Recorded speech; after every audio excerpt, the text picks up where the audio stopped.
Hi, welcome back to my channel, Beautiful Minutia. If you're new here, my name is Tiffany and today I am doing my September reading wrap-up.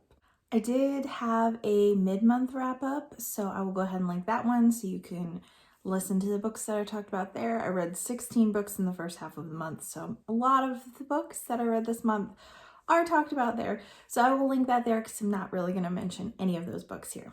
For the month of September, I was participating in the 30 Books in 30 Days challenge hosted by Kaylee over at Luminous Libro, and she also had some lovely co-hosts, Naomi and Gemma. The goal was to read 30 books in 30 days for the month of September, so these books also included short stories, graphic novels, plays, shorter things, so they didn't all have to be like these big books. In fact, they recommended that the books would be under 100 pages each. So I know what you're wondering. Did I make it? Did I do 30 books in 30 days? And the answer is yes. I actually read 32 books in 30 days, which sounds really, really impressive until you realize how many of those were middle grade and short stories. Then it seems a little bit less impressive. For the month of September, I was focusing on nostalgic reads because September was my birthday month. So I read a lot of middle grade books that I absolutely loved when I was a child, and that was really fun. So when I found out Kaylee was doing her challenge of 30 books in 30 days, I thought, hey, you know what? This actually might be doable since I'm planning on reading so many middle grade books in the month of September. So just to review my stats for the entirety of the month, out of the 32 books that I read, I had 10 3-stars, 14 4-stars, and 8 5-stars. Out of those 32 books, 12 of them were middle grade, 2 were YA, 2 were thrillers / mystery, 10 were short stories, 3 were classics. I read 1 sci-fi and 1 Christian romance. So I will go ahead and dive in. So the first half of the month, like I said, I read 16 books, and then I read 16 books in the second half of the month also. So it was kind of divided evenly, which is weird because how often does that happen where it's perfect that each side you get exactly half? So we'll go ahead and talk about the books I read for the second half of the month. The first one I completed was The Endless Step by Esther Hotzig.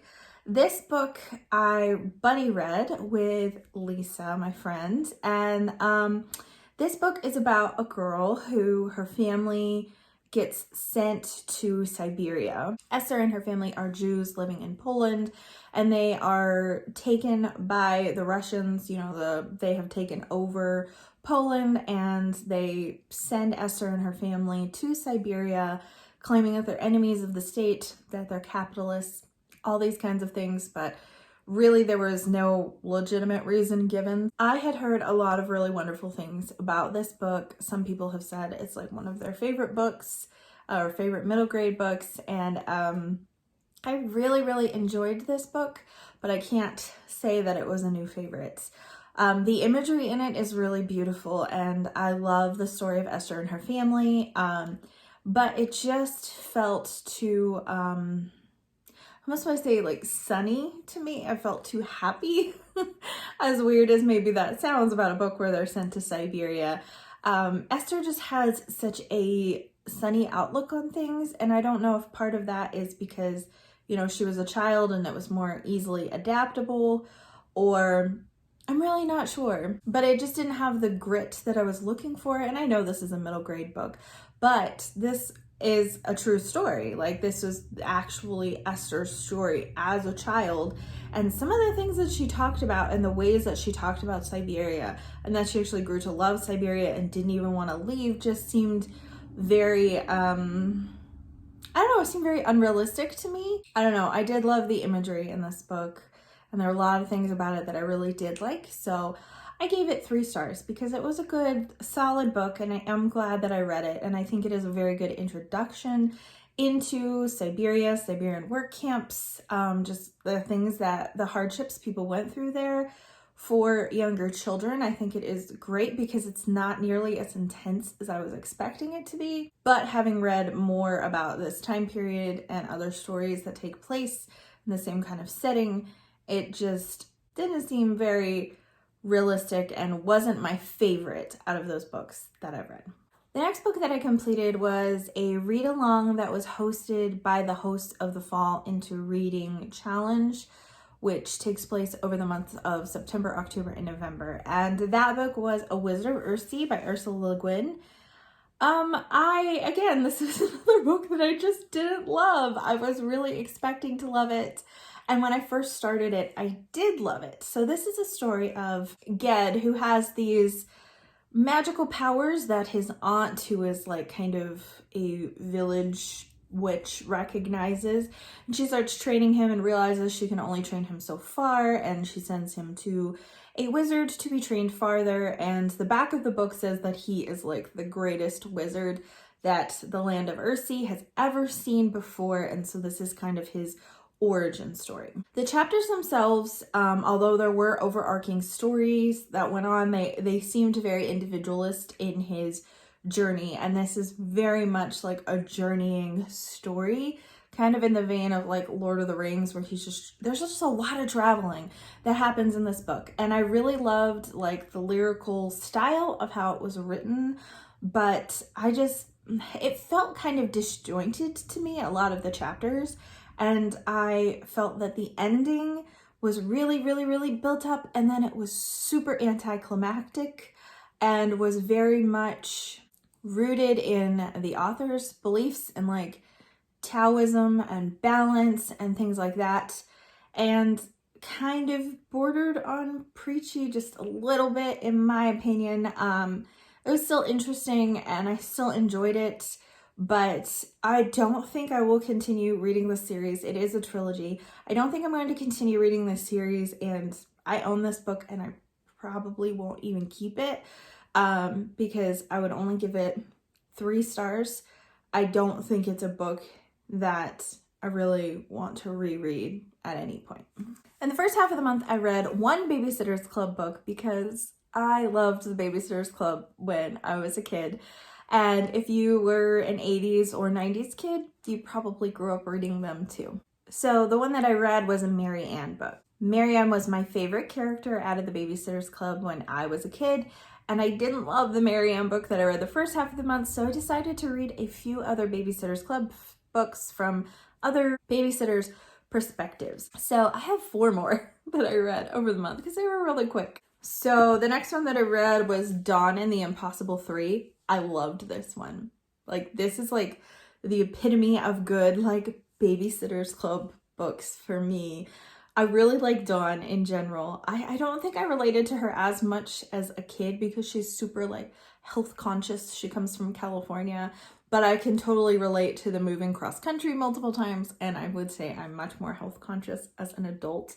But in this story, Dawn starts babysitting these 3 kids, and their family is going through a divorce, and so there's a lot of messy aspects to this story. And I felt like they were handled really well in a really age-appropriate way. And so I really, really enjoyed this one. The next one that I read was Claudia and the New Girl. Basically, Claudia, she's the artistic one in the group, and she loves art, and this new girl comes into town who is like really, really good at art and actually like trained at like really prestigious school in Chicago. And so this new girl like befriends her and basically kind of like tries to make her choose between babysitting and art. I really liked this one as well. I give both of these ones 4 stars. Then I read another Mary Ann book. I read Mary Ann's Bad Luck Mystery. This one is hilarious. It's so funny. So Mary Ann gets a chain letter in the mail, and if you don't pass it on to like 20 friends, bad luck will haunt you. And I remember as a kid, chain emails where if you didn't pass them on, you had bad luck, or if you did pass them on, instead your crush's name 10 times and he would like you or whatever. I totally remember those, and I totally passed some of them on actually. Didn't work, in case you're wondering. But anyways, I didn't know that it was ever a thing to get them in the mail. I thought it was just an email thing. So that was really funny. The storyline in general was really cheesy and kind of lame. So I only give this one 3 stars, which makes me so sad because I really loved Mary Ann. But I didn't like either of the Mary Ann books that I read a lot. But I do love, even in the ones that I didn't like as much, I love the stories of when they're actually babysitting. I feel like those are really fun. The last one that I read was Hello, Mallory. So Mallory is one of the junior babysitters. So she is a couple years younger than the other ones in the club. So her and her friend Jessie, who end up joining, this is like technically before they join, this like her introduction story. They help the babysitters when they're busy and take like afternoon babysitting jobs. So Mallory is the oldest of 7, and she loves to read and she loves to write, and she wants to be an author someday, and she's really good with kids. And so I'm like, man, I think actually maybe I was a lot like Mallory. I did not have that many brothers and sisters. I only had one younger sister, and then I had an older sister. But I can totally relate to a lot of the way that Mallory felt. In this particular book, a new girl moves to town, Jessie, and she is Black and the only Black girl in their class. And so she's treated a little differently, not well at all. So racism is actually tackled in this book. I think they could have done a better job, but this was written, I think, in like the 80s. So it's not dealt with exactly the same way that I would like to see it dealt with, but it was a good like introduction, if that makes sense. I would have liked to have seen more emphasis on that in the story, basically, is what I'm saying. I feel like that would have been better if that was like the main plot line. The main plot line is Mallory is trying to join the Babysitters Club, and they're putting her through these rigorous tests with answers that they wouldn't have even been able to figure out themselves, except for that they wrote the test and did the research for it. And they're being very unfair to her because they really, really want to be cautious about who they're letting join their club, and that they're trustworthy in babysitting. But they are just, basically, they are jerks to Mallory in this story, which is ridiculous because they have been babysitting Mallory and her siblings for years. So they know what Mallory's like and how trustworthy she is. So the whole thing just seemed really ridiculous. So I gave it 3 stars because I found like a lot of the babysitters seemed to be acting out of character and being super dumb. So, but I really liked Mallory. So there were elements of the story that I really enjoyed. And since one of my favorite parts of the Babysitters Club that is super dated is the outfits, I want to share one excerpt with you because I did that with my mid-month wrap-up, and I feel like I need to do that again. So this one is from Marianne's Bad Luck Mystery. It's talking about how uniquely Claudia dresses and how she's so fashionable. And so it says, the best way to get this point across is to describe to you what Claudia was wearing at lunch that day. It was her vegetable blouse, an oversized white shirt with a green vegetable print all over it, cabbages and squashes and turnips and stuff. Under the blouse was a very short jean skirt, white stockings, green anklets over the stockings, and lavender sneakers, the kind boys usually wear, with a lot of rubber and big laces and the name of the manufacturer in huge letters on the side. Wait, I'm not done. Claudia had pulled the hair on one side of her head back with a yellow clip that looked like a poodle. The hair on the other side of her head was hanging in her face. Attached to the one ear you could see was a plastic earring about the size of a jar lid. Awesome. I just like, that's my favorite part of reading these, actually. I just love the descriptions of what was considered fashionable in the late 80s. The next book that I completed reading this month was Silas Marner by George Eliot. I have shared, I think in one of my tags that I did this month, that Silas Marner is a book that is so nostalgic to me because my dad read it aloud to me when I was, I think I was like 10 or 11. And I very vividly remember that, and I remember a lot of the storyline, but I don't think that I have reread this as an adult. I might have reread it as a teen, but I don't think I've reread it as an adult. So I really, really enjoyed reading this. This is a story about Silas Marner, who is basically a miserly old man who really keeps to himself. He is a linen weaver, I believe, and he has been very grossly mistreated by people that he trusted and loved in his life. And so that's made him really bitter, made him separate from society, and basically the only thing that he really, really loves is his gold and his money. So this story is really about the softening of Silas Marner's heart and the community that he lives in and secrets that are kept you know, all that kind of stuff. So there's all that kind of good stuff of like small town things going on. But really, I mean, it's the story of Silas Marner and how his heart was changed and how he started loving people again. And it's excellent. I love it so, so much. I gave it 4 stars.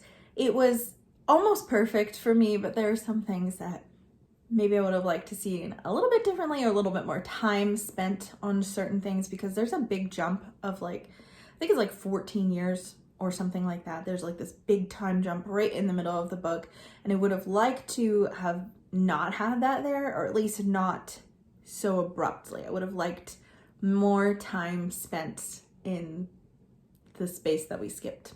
But I'm so, so glad I read it. I loved it so much. Gave me the warm fuzzies. So definitely recommend it. George Eliot books, I feel like, are really difficult for a lot of people, and part of the reason for that is their length. Middlemarch is probably George Eliot's most well-known work, and that is one of those books that's super, super, super long. And it's not very plot-based, it's very character-based. And so that can be very intimidating for a lot of people. So I think Silas Marner is a really good starting place for George Eliot, because you definitely get a feel for her writing style, but it's not nearly as long. Like, I think this edition is like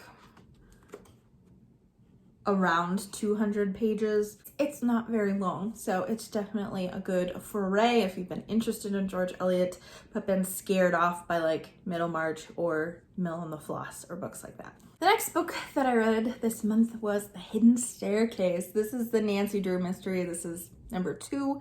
I don't own book 1 for some reason, which is The Secret of the Old Clock, so I just went with book 2, and let me tell you, I loved this. It was cheesy in parts, of course, and there were some things that were just so funny. I mean, like the Babysitter's Club that has super dated things in it, so does Nancy Drew, but Nancy Drew is a lot older, and the thing that I found that was like the most dated was when it talked about the kinds of food that they ate.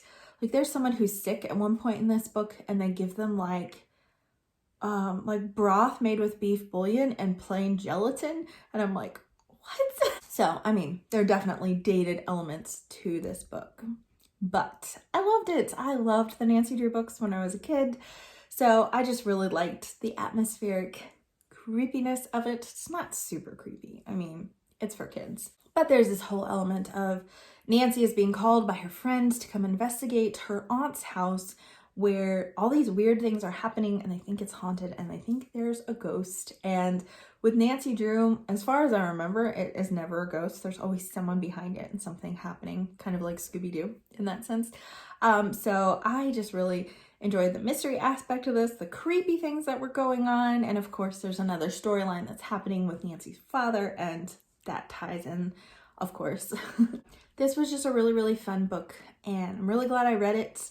And I might read some more Nancy Drew at some point, because it was a really fun one. Then I read a whole bunch of Edgar Allan Poe short stories. So in the first half of the month, I read 6 of these. Edgar Allan Poe was one of my favorite authors as a teenager. The last half of the month, I read 4, and it was really fun because when I posted my TBR video, Kelly from Cozy Reader Kelly was like, hey, I've really been wanting to read some Edgar Allan Poe. Do you want to read some together?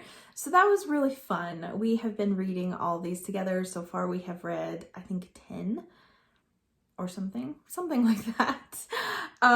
So the ones that we read in the second half of the month, I'm going to go ahead and talk about them. So the first one was The Gold Bug. I really, really wanted to read this one because very heavily referenced in Book Scavenger, which is a really fun middle grade book all about ciphers and codes and books, and so I really, really wanted to read The Gold Bug, and The Gold Bug was not at all what I was expecting. It's put in his section of like mystery and horror stories, and since most of those books are quite horrific or gruesome, I wasn't expecting what I got from The Gold Bug, which was much more treasure hunting and mystery.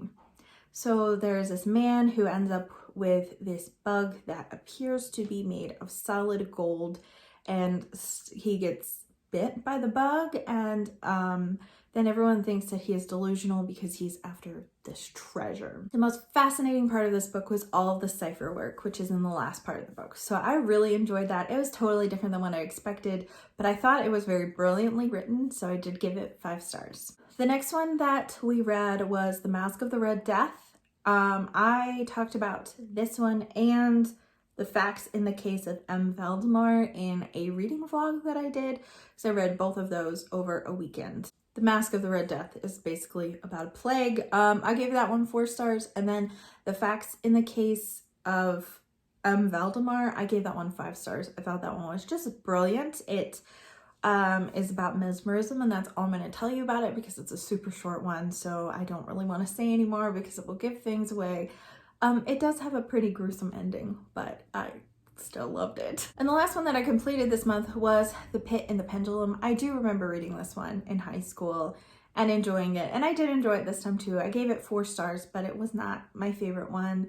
We also, well, Kelly finished William Wilson, but I started it and did not finish it until after October, so I didn't include that one in my counts, but that was another one that she read in its entirety and I only read part of in September. The next book that I completed this month was 3 by Ted Dekker. This was another book that I read during that reading vlog, and so I talked about my thoughts really in depth on that one. I really loved Ted Dekker when I was a teenager. He was probably one of my favorite authors. He writes Christian thrillers and mysteries. So I have been interested to reread some of his older stuff because I have reread a couple of his newer books, like 3 of his newer books in the past probably 2 to 3 years, and really haven't liked any of them. There was one that I kind of liked, but that's just because I liked elements of the plot. I didn't really like the resolution, and I didn't really like the writing style. So I've been wondering, since I've basically been striking out on all of his newer books, I was kind of wondering, has his writing style changed?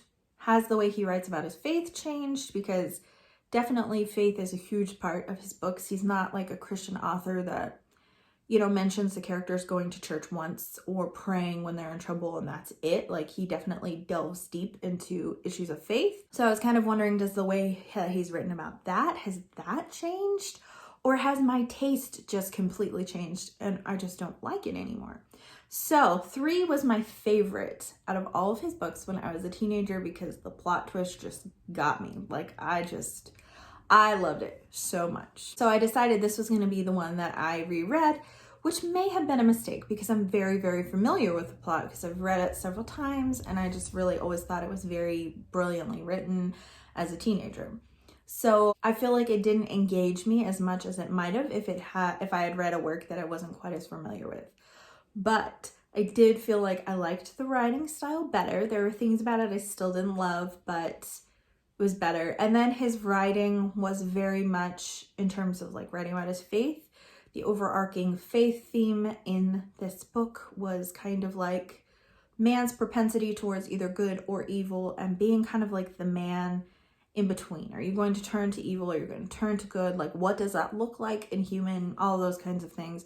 And so I thought that that was really interesting because all of his new stuff just seems like it's very much about like love and feel good things. It doesn't feel very balanced for me. It just feels very like fluffy and feel good. And it's just not my favorite. There's nothing wrong with reading things like that. So if you like Ted Dekker's newer stuff, that's awesome. I'm glad that you do. I'm not trying to like disparage him or his writing or how he feels about his faith. It just hasn't been meaningful to me at the stage in my life that I read it. So if I read it at a different stage of my life, maybe it would really be encouraging to me, but it just hasn't been. So I felt like I did enjoy this a lot better than his newer stuff. I feel like it's very different. And so I gave it 4 stars. This was like a 5-star book, probably like a 20-star book when I was a teenager. So I would say that my tastes have changed some. I think I'm definitely more of a character-driven reader now. I used to be much more of a plot-driven reader. So, but it was still good. It was still entertaining. And it actually made me want to read some other Ted Dekker books that I have that are older that I don't remember the plot lines as well. I also read Ramona Forever. I loved the Ramona books when I was a kid, and Ramona Forever was my favorite out of the series. That could possibly be because I actually owned this book and I didn't own the other ones. I had the cover. I'll see if I can find a picture of it. I had the cover of her like looking in the three-way mirror. So just seeing that is like super nostalgic for me. Anyways, I talked about this one as well in my reading vlog because that was another book that I completed during that weekend. So this is about Ramona. At this point, this is one of the last books in the series. So she is in 3rd grade, whereas I think the first book she's either in like preschool or kindergarten. I can't remember which. So anyway, she's in 3rd grade. Her aunt is getting married, her mom is having a baby, her dad is looking for a job. It may require them to move out of state, and so there's just a lot of things that are happening to Ramona, and her world is like really changing. And so I just really liked how this book handled it, because it is, I would say, I wouldn't really call this so much a middle grade book. I think it's kind of a little bit younger than middle grade in my opinion, so I feel like it handles big, huge changes like that really well in a really age-appropriate way. However, I did feel like rereading it, I didn't love it. I think it's a solid book, but it's one of those books that there's some books that are so nostalgic to me that I reread and I'm like, hey, these are really enjoyable as an adult and can get by on more than just nostalgia. Misty of Chincoteague is one of those that I read this month. And then I know, having reread some books to my daughter, like the E.B. White books are like that. C.S. Lewis's Narnia books are like that.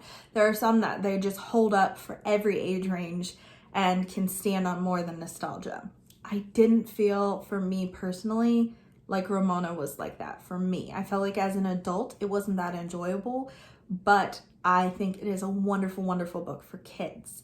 The only elements of the book that like I really loved were like, was the nostalgia aspect. So, but that could just be just me.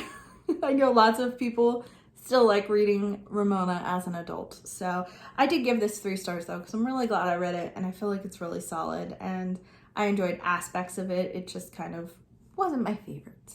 And the last book that I completed this month was kind of bigger than the other books that I read, and that's Great Expectations by Charles Dickens. I loved this. I started reading this on the weekend reading vlog that I keep mentioning. I started this, then I listened to it on audio when I was road tripping. So I didn't complete it on audio though. Most of it I read physically with my eyes. I don't even know what to say about it. I loved it so much. I think I might actually do an actual book review for it so I can kind of talk about it more and talk spoilers more, but this was my favorite Charles Dickens book as a teenager. And so I wanted to reread it for years to see, is it still my favorite? Would I still consider it my favorite? And I cannot definitively say yes, that I would consider it my favorite, because I've read so many other Charles Dickens books and there's still so many I haven't read that I can't just be like, yes, this is my favorite. But I can tell you that this is absolutely a 5-star book. I loved it so much. So much of it was nostalgic, especially like the first 1/4 of the book was super nostalgic. But there are elements of the ending that I didn't remember. So that was kind of cool. I just love Dickens' character work, and yeah, I just loved it. I loved every second of reading this book so much. And I feel like it's a lot less intimidating than some Dickens, because it's less than 500 pages and it's it doesn't have like the humongo cast of characters that a lot of Dickens does, where you're introduced to like a bajillion people right off the bat. This is written in the first person the whole way through, and you're really mainly following Pip, who is an orphan, and like his journey to greatness, his expectations for his life, from his humble beginnings to like his rise and all these things, and how his heart changes and how he grows along the way. And yeah, there are other characters in there, but Pip is the primary character, and we're not switching a bunch of viewpoints. We're not introduced to like 20 characters in the first couple of chapters. So I feel like it's a lot more palatable of a Dickens for someone who is just getting started. So I would definitely recommend it for that, but it's just so well written. It's so lovely. So I just recommend it in general. So there you have it. Those are the last 16 books of this month that I read. I still can't believe that I read 32 books in 1 month.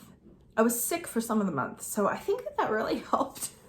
There were days where I did a lot more reading than maybe I normally would, so it just kind of worked out well. But I was super happy that I was able to meet a very lofty goal, and it was really fun to reread so many nostalgic books that I just loved in my childhood.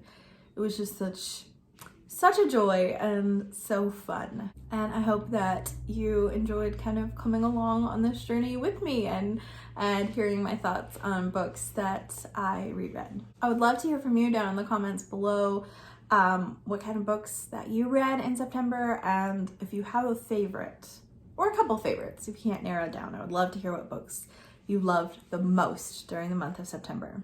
Thank you so much for watching. If you like this video, please hit like and also subscribe so you can continue to see more bookish content from me, and I will see you again next time.